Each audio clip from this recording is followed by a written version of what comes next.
Yo, hello guys, and welcome back again to a brand new video. In today's tutorial, I'm going to show you how to pull from Git or GitHub in Visual Studio Code. So how you can pull any code using GitHub and get it to your Visual Studio Code. That's what I'm going to show you in this video. So first of all, guys, let me just show you real quick how to actually get Visual Studio Code, which is by going to code.visualstudio.com, and from here you can download it through Windows or Mac OS or Linux. Or from here, guys, I'm going to show you this, which is make sure that you are downloading the blue logo, not the violet logo, because the violet logo is actually, or the purple logo is actually for Visual Studio, not for Visual Studio Code. Now, after we learn all of that, what we need to do is pretty simple. I'm just going to GitHub to get some code. So let's go to GitHub, Python code to calculate, for example, digits.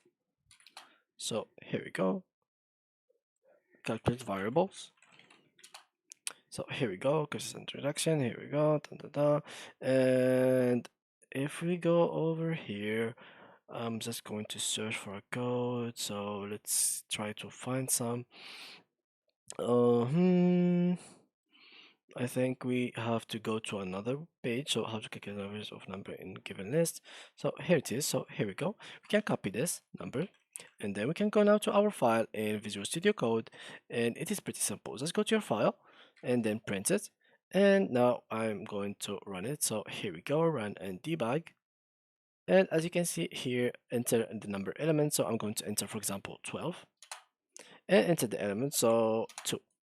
Okay, wait, let me just read the code. So enter the number of elements and okay, all right. So 19876543435. So, okay, here we go.